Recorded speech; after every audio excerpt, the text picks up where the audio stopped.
Even Buddha, who was peaceful and compassionate, had many people who hated him and wanted to destroy him.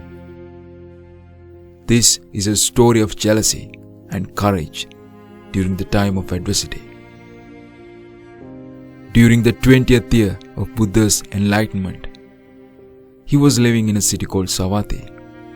At the time of this story, Buddha's teachings were increasingly popular among the people of Savatthi. Other religious groups were losing many of their followers to Buddha. Because of this, they developed a strong sense of animosity towards Buddha and his disciples. Out of this animosity, one group of ascetics conspired to damage the good name of Buddha. Among this group, there was one female ascetic by the name of Sundari. She was the one with a sensational beauty.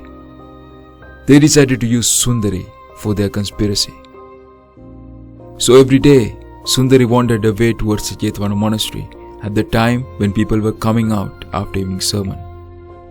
When people asked where she was going, she told them, "I'm going to recluse Gotama, with whom I usually stay together in his own chamber."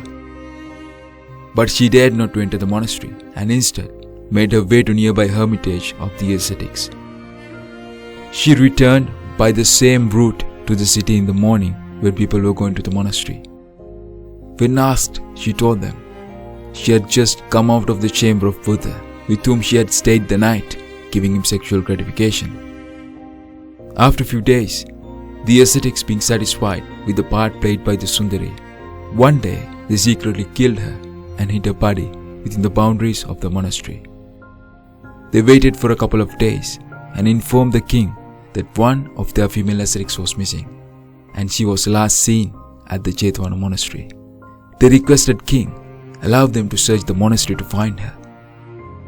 When king granted the permission, they went into the monastery and discovered Sundari's corpse there. Then they placed the corpse on a stretcher and carried it back and forth in the streets of Savatthi, shouting at the top of their voices, "Citizens, see the works of recluse Gotama and his disciples. They murdered this innocent sister of ours to cover up the misdeeds of Gotama." When the news spread all over the city, the citizens of Savatthi started to abuse disciples of Buddha when they were seen in the city. Venerable Ananda worried that the situation was getting out of control. He approached Buddha and said, "O Lord, let's leave Savatthi. This is not a good place for us to live anymore." Buddha looked at Ananda with a slight smile on his face. He was calm and composed as he usually was. He said, "Ananda, what if the people in the next city treat us harshly as the people in Savatthi? Are we going to leave that city too?" Buddha's answer baffled Ananda for a moment, but he immediately gathered his thoughts and answered, "No, Lord." So Buddha continued, "Ananda, it is not a nature of Buddha to run away when the hardship arises. We will not leave Savatthi. We will stay here and face whatever challenges may arise. Baseless accusations against Buddha will not last more than 7 days." Then Buddha gathered all the monks in Jetavana monastery for an assembly and told them, "Dear monks, when people abuse you, just tell them this: those who tell lies about others goes to hell, and those who have done evil and say, 'I did not do it,' also goes to hell. Both of these vile people who had done evil suffer alike in the hell." When monks replied to abusers this way, citizens started to rethink the accusations of the ascetics and be careful with their words. The king ordered his men to investigate the murder of Sundari.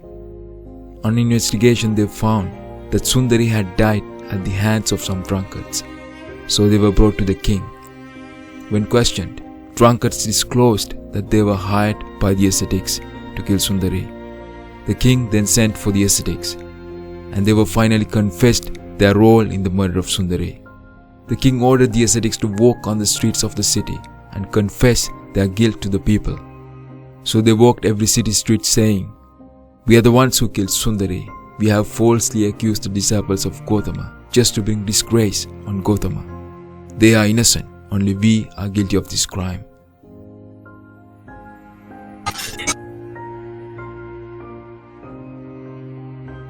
You know, in life, in all our lives, difficulties come, problems arise, and unexpected things happen. It is just part of life. No one will have a life without any problem. When problems arise in your life, you should remind yourself that it is nothing new here, nothing surprising. Do not let the problems affect the peace of your mind. We should guard our minds by not letting fear creep in. Fear will first cripple your mind and then it cripples your body. Do not complain. Do not feel self-pity. Remind yourself that everything is impermanent. Not only the good things, but the problems as well. Nourish your mind with positive emotions like gratitude and compassion. Take your time and focus on solutions. If one set of solutions do not solve your problem, do not get discouraged. Try again with a different set of solutions. You see in Gautama's life, when he strived to become Buddha, he failed for 6 years. Even after failing so many times, he maintained his effort, his determination, and his belief in himself.